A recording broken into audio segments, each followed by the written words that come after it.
Amunhotep sangat tidak sabar ingin bertemu dengan Yuzarsif. Ketika mereka bertemu, Amunhotep kembali mengingat waktu kecil, saat pertama kali ia bertemu dengan Yuzarsif. Yuzarsif pun diajak duduk berdampingan dengan Amunhotep di singgasananya. Sebelum duduk, Yuzarsif kembali mengingat perkataan Nabi Yakub, bahwa kelak ia akan menjadi orang berkedudukan yang mulia.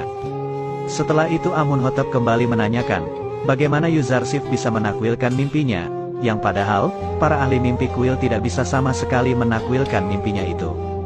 Yuzarsif mengatakan, jika takwil mimpi itu bukanlah dia yang menakwilkannya, namun Allah lah yang mengajarinya ilmu itu kepada Yuzarsif. Amunhotep semakin suka kepada Yuzarsif, karena dia tidak menyembah Amun dan dewa-dewa lain di Mesir. Kemudian menyuruh Ramhu, untuk mengundang para pembesar Mesir di sebuah jamuan, untuk mementaskan debat antara Yuzarsif dan para pendeta kuil Amun. Saat pertemuan itu berlangsung, datang Yuzarsif di tengah para pembesar dan menghadap Amunhotep. Anikmahu sempat menyindir Yuzarsif, karena sudah lama dia tinggal di Mesir, tapi kenapa tidak memberikan taksim sama sekali kepada Amunhotep. Yuzarsif pun mengatakan, jika sebenarnya dialah yang terbiasa taksim dengan para dewa yang seharusnya tidak pantas untuk diberikan taksim. Yuzarsif mengatakan, bahwa dia hanya tunduk di hadapan satu sesembahan saja. Tapi menurut Anikmahu, perkataan itu adalah sebuah penghinaan kepada Amunhotep dan para dewa Mesir yang lain. Amunhotep malah menanggapinya dan berkata, jika Yuzarsif membiasakan taksim kepada pembesar, pasti dia sudah tunduk di hadapan para wanita bangsawan yang menggodanya. Semua orang pun tertawa mendengar perkataan Amunhotep tersebut. Pada akhirnya Amunhotep membuka acara itu dengan mengatakan, bahwa tujuan dari acara itu adalah Amunhotep ingin tahu arti mimpinya, dan berharap para ahli mimpi Mesir sudah menakwilkan semua mimpinya. Amunhotep kemudian mempersilahkannya. Para ahli mimpi Mesir mulai melakukan ritualnya di depan orang-orang, untuk mengetahui arti mimpi dari Amunhotep. Namun mereka tidak menemukan jawaban dari mimpi-mimpi itu, bahkan sampai meneliti keadaan bintang-bintang, dan planet-planet lain, sehingga meminta bantuan kepada arwah nenek moyang, serta jin dan syaitan. Mereka tetap tidak menemukan jawabannya. Mereka menganggap bahwa mimpi Amunhotep adalah sebuah teka-teki yang tidak bisa untuk dijawab. Hasil dari upaya mereka semua adalah, bahwa dalam keyakinan Mesir kuno, sapi diartikan sebagai tahun. Jawaban itu membuat Amunhotep tertawa terbahak-bahak, diikuti tertawa oleh para pembesar yang hadir di sana. Amunhotep lalu menyuruh Yuzarsif untuk mengartikan mimpinya di hadapan semua orang.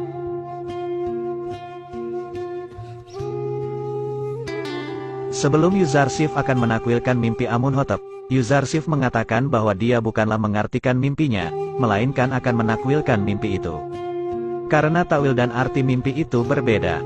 Jika arti mimpi hanya berdasarkan dugaan si ahli mimpi, dan belum tentu terjadi, maka takwil mimpi adalah berakar pada hakikat makhluk di mimpi, dan takwil mimpi dari Yuzarsif pasti akan terjadi, dan mustahil tidak akan terjadi.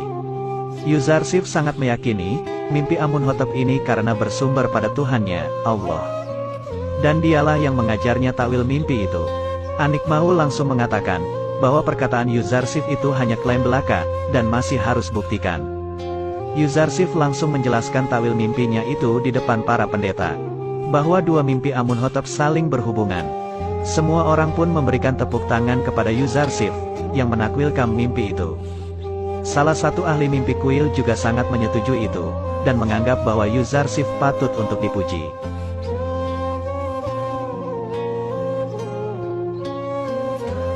Akan tetapi Anikmahu masih meragukan bahwa takwil mimpi itu harus dibuktikan.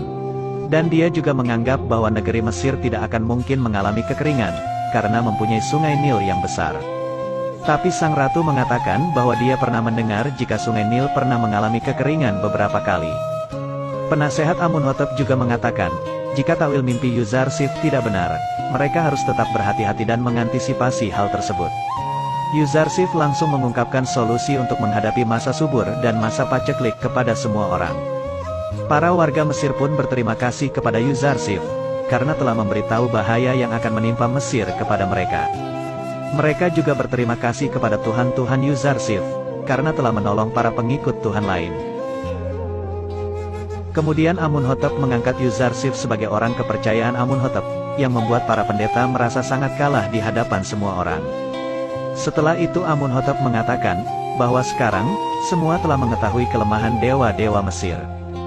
Khususnya para pendeta dan ahli mimpi kuil Amun yang tidak bisa berbuat apa-apa di hadapan Tuhan yang lebih kuat dari Amun.